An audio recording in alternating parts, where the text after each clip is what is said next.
जब हम एग्रीकल्चर की बात करते हैं, खेती की बात करते हैं, कृषि की बात करते हैं, तो आप सबको इसके बारे में पता होगा क्योंकि आप में से काफ़ी सारे जो लोग हैं गाँवों से जुड़े हुए हैं और आपके गाँव में जो किसान हैं वो खेती करते हैं और खेती के माध्यम से ही तो फसलें उगाई जाती है, हमें अन्न मिलता है, भोजन मिलता है। तो खेती के बारे में तो आप सबको पता है, लेकिन आपको क्या ऐसा पता है कि खेती जो होती है आज एक जगह हुई, फिर दूसरी जगह हुई, फिर तीसरी जगह हुई, खेती को भी शिफ्ट किया जाता है। आपके यहाँ तो शिफ्ट नहीं किया जाता होगा क्योंकि आपके तो अपने गांव में खेत होंगे और वहीं पे साल भर खेती की जाती होगी।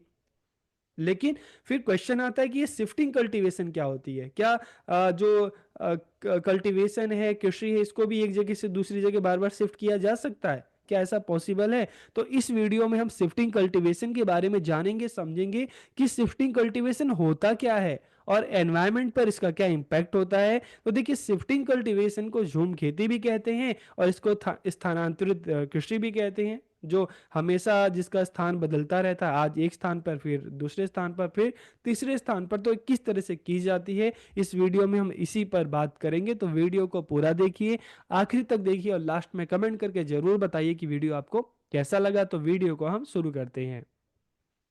आज का हमारा टॉपिक है shifting cultivation and its impact on environment, की झूम खेती और पर्यावरण पर इसका प्रभाव। तो सबसे पहले हम शिफ्टिंग कल्टीवेशन की बात करते हैं, झूम खेती की बात करते हैं। इसको क्या कहते हैं? झूम खेती के अलावा स्थानांतरित कृषि या खेती भी कहा जाता है।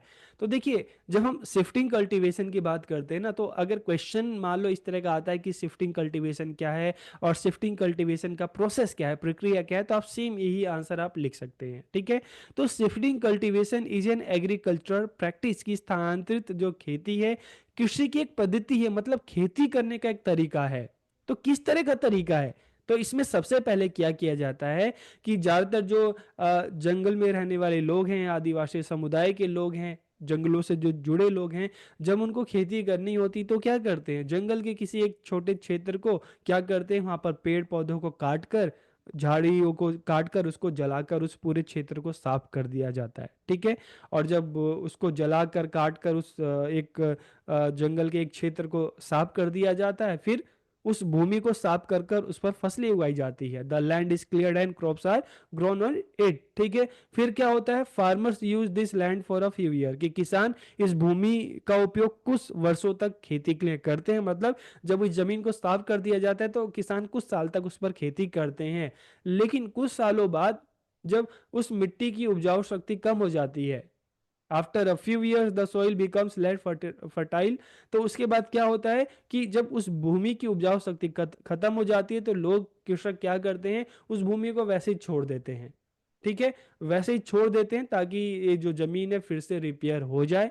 और इसके बाद जो कृषक होते हैं, किसान होते हैं, किसी दूसरी जगह पे जाते हैं और उस हिस्से को भी फिर साफ करके वहां पर पेड़ को काट कर, जलाकर, और फिर वहां पर खेती करते हैं। ठीक है। तो किसान क्या करते हैं, जो पुरानी जमीन थी जिस पर खेती करते थे, जो अब कम उपजाऊ हो चुकी है, उस भूखंड को छोड़कर नए क्षेत्र में चले जाते हैं। उस जमीन को क्यों खाली छोड़ देते हैं? ताकि भूमि समय के साथ अपने पोषक तत्वों को फिर से प्राप्त कर सके। During this time the follow land regain it's nutrient over time, ताकि टाइम के साथ जो खाली सा है, बारिश होगी, ठीक है, फिर से धीरे धीरे उस पर पेड़ पौधे उगेंगे और जमीन फिर से रिपेयर हो जाएगी। तो उसको रिपेयर होने के लिए छोड़ देते हैं और फिर दूसरी जगह जाकर खेती करते हैं। तो this allow the land heal naturally, कि इससे जो पुरानी भूमि होती है, ठीक है, प्राकृतिक रूप से ठीक हो जाती है। तो इसमें भूमि पर जो खेती होती है, ठीक है, वो टेम्पररी होती है। ठीक है, अस्थायी रूप से होती है। इस तरह की कृषि अधिकतर जनजातीय समुदाय द्वारा की जाती है, जो जंगल से जुड़े लोग हैं उनके द्वारा की जाती है। क्योंकि आप सबने तो अपने गांव में देखा होगा, ज्यादा ज्यादा आपकी जमीन जो है बिल्कुल फिक्स होती है, वहीं पर आप साल भर खेती करते हैं। ठीक है। और ऐसा नहीं कि आप उस जमीन को शिफ्ट करके दूसरी पर चले जाओ, ऐसा नहीं होता क्योंकि सबकी अपनी अपनी जमीन होती है। लेकिन यहाँ पर जब हम शिफ्टिंग कल्टीवेशन की बात करते हैं तो जंगल में इस तरह का क्षेत्र पेड़ों को काट कर वहाँ के लोगों द्वारा बनाया जाता है ताकि उस पर खेती की जा सके। तो इसको एक जगह से दूसरी जगह शिफ्ट किया जाता है ताकि जब जो मिट्टी है कम उपजाऊ हो जाती है तो उसको रिपेयर करने के लिए छोड़ दिया जाता है, फिर दूसरी जगह पे खेती की जाती है, कुछ साल वहां पर करके फिर तीसरी जगह पे। तो इस तरह से खेती की जाती है। तो इसलिए इसको शिफ्टिंग कल्टीवेशन या स्थानांतरित खेती भी कहा जाता है। ठीक है। और इसमें क्या किया जाता है, जंगलों को साफ किया जाता है, उसको जलाया जाता है और उस पर खेती की जाती है, तो इसलिए इसको स्लैश एंड बर्न एग्रीकल्चर या कृषि भी कहा जाता है। ठीक है। तो जब हम बात करते हैं कि अब इस तरह की खेती कहाँ की जाती है, तो अगर हम वर्ल्ड वाइड बात करते हैं तो साउथ ईस्ट एशिया में की जाती है, वेस्ट एंड सेंट्रल अफ्रीका में की जाती है, साउथ एंड सेंट्रल अमेरिका में की जाती है। और जब हम भारत की बात करते हैं तो भारत में इस तरह की खेती कहाँ की जाती है, नॉर्थ ईस्टर्न जो स्टेट है वहाँ पे की जाती है, सेंट्रल इंडिया में की जाती है जिसमें हम मध्य प्रदेश छत्तीसगढ़ यहाँ की हम बात करते हैं, वेस्टर्न घाट की जाती है। ठीक है। और इसके अलावा अंडमान एंड निकोबार जो आइलैंड है वहाँ पर की जाती है, ईस्टर्न हिमालय जम्मू कश्मीर इन जगहों पर इस तरह की जो खेती है, कौन सी खेती, शिफ्टिंग कल्टीवेशन, झूम खेती या स्थानांतरित खेती जो है की जाती है। ठीक है। अब क्वेश्चन आता है impact of shifting cultivation on the environment, की स्थानांतरित खेती का पर्यावरण पर क्या प्रभाव पड़ता है। तो देखिए, जब हम इम्पैक्ट की बात करते हैं तो पर्यावरण पर सकारात्मक भी प्रभाव पड़ता है, नकारात्मक भी प्रभाव पड़ता है, पॉजिटिव भी होता है। इम्पैक्ट की बात करेंगे तो हम पॉजिटिव और नेगेटिव दोनों ही चीजें देखेंगे। ठीक है।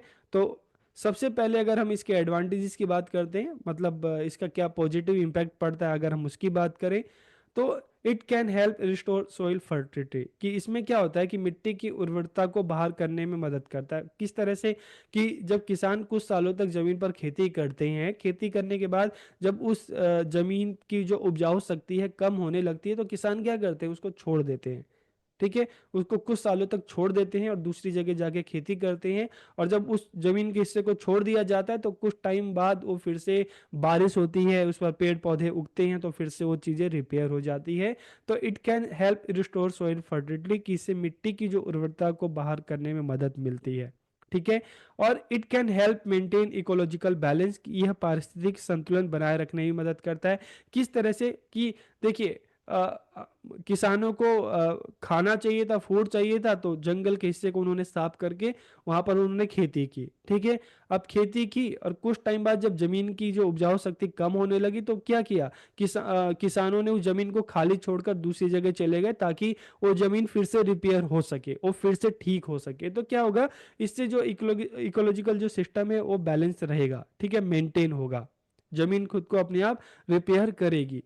तो it makes easier to prepare the hills for cultivation, की पहाड़ी क्षेत्रों में अगर हम देखें, हम हिमाचल की बात करें, हम जम्मू कश्मीर की बात करें, ठीक है, एमपी में भी जो इस तरह की हिली एरिया है हम वहाँ पर बात करें, तो पहाड़ी क्षेत्रों में वैसे अगर आप सोचोगे कि मशीनों से खेती करना वो आसान नहीं होता, तो वहाँ पे रहने वाले लोगों क्या करते हैं, शिफ्टिंग कल्टीवेशन के द्वारा पहाड़ी क्षेत्रों को साफ करते हैं और वहाँ पर खेती के लिए उस जमीन को बनाते हैं। ठीक है। तो इससे पहाड़ियों को खेती करने के लिए तैयार, मतलब जमीन को तैयार करना आसान हो जाता है। और इसमें क्या होता है, इसमें किसी तरह की जो केमिकल का इस्तेमाल नहीं किया जाता, ताकि जमीन जो है खराब हो जाए। जैसे नॉर्मल हम देखते हैं ना, प्लेन एरिया में जो खेती होती है, किसान क्या करते हैं, केमिकल का इस्तेमाल करते हैं खाद बनाकर। लेकिन यहाँ पर खाद का इस्तेमाल जो किया जाता है, झाड़ियों और खरपतवार को साफ कर कर जलाया जाता है, तो उसी का इस्तेमाल खाद के रूप में किया जाता है, तो नेचुरल होता है। ठीक है।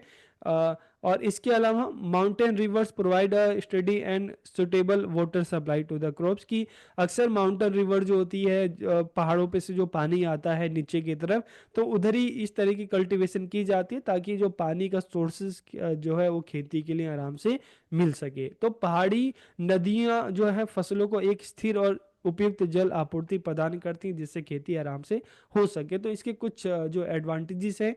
और अगर हम इसके एडवांटेज की बात करें, शिफ्टिंग कल्टीवेशन के क्या नुकसान है, तो देखिए, नुकसान की अगर हम बात करें ना, तो यहाँ पर क्या हो रहा है, वनों की कटाई हो रही है, डिफॉरेस्टेशन हो रहा है। क्योंकि जंगल के एक क्षेत्र को अगर मान लो कृषि के लिए तैयार किया जा रहा है, तो उस एरिया में जितने पेड़ पौधे हैं उनको काटा जा रहा है, जितनी झाड़ियां हैं उनको काटा जा रहा है। तो आप ये सोच सकते हैं कि उस एरिया में जितने पेड़ पौधे होंगे, उसमें छोटे छोटे जितने जानवर होंगे, जितने जीव जंतु होंगे, पेड़ों पे जितनी चिड़िया होंगी, सबको नुकसान होगा। एक बायोडाइवर्सिटी जो है वो खत्म होगी।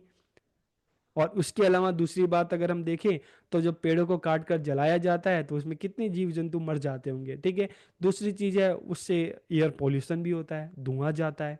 हो सकता है बहुत सारे जीव जंतु धुएं धुएं से दम घुटकर वो मर जाते हों, ठीक है। ये इसका नुकसान है। इससे क्या होता है, the fertility of the soil decreases की जब एक ही जमीन पर कुछ सालों तक खेती लगातार की जाती है तो उससे जमीन की जो उर्वरा शक्ति है वो खत्म होने लगती है, ठीक है, उसमें कमी आने लगती है। और फिर उस एरिया को साफ कर दिया, उस एरिया को छोड़कर दूसरी जगह जाया जाता है तो वहां पर फिर से पेड़ों को काटा जाता है। तो इससे क्या होता है कि जो सोइल की जो एक हम कहते हैं कि उर्वरा शक्ति है, उपजाऊपन है, वो धीरे धीरे खत्म हो जाता है। और this can cause forest fire. इससे क्या होता है कि मान लो जब पेड़ों को जंगलों में उसको काट कर आग लगाया जाता है तो इसमें ये डर रहता है कि ये आग अगर मान लो हवा से अगर बढ़ने लगी तो इससे जंगलों में बड़े स्तर पर आग भी लग सकती है, और जंगलों को वहाँ पे रहने वाले जीव जंतुओं को काफ़ी नुकसान हो सकता है।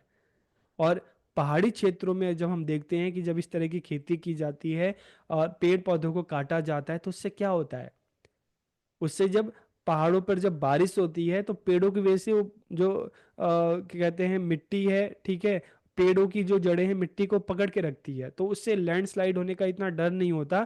लेकिन जब पेड़ पौधों को काट दिया जाता है तो पूरा जमीन प्लेन हो जाता है। तो इससे क्या होता है कि जो मिट्टी का कटाव होने का डर होता है, ऊपर से जब बारिश होती है तो बारिश के साथ जो पहाड़ों के साथ जो है वो मिट्टी भी बह बह के नीचे की तरफ चली जाती है, ठीक है, एयर पॉल्यूशन होता है। तो ये सारे जो है शिफ्टिंग कल्टीवेशन के क्या है, नुकसान है, ठीक है। तो इस तरह से हमने देखा कि शिफ्टिंग कल्टीवेशन का क्या जो इम्पैक्ट पड़ता है एनवायरनमेंट पे, पॉजिटिव नेगेटिव दोनों की हमने बात की। तो वीडियो आपको कैसा लगा कमेंट करके जरूर बताइए। आप सबका बहुत बहुत धन्यवाद।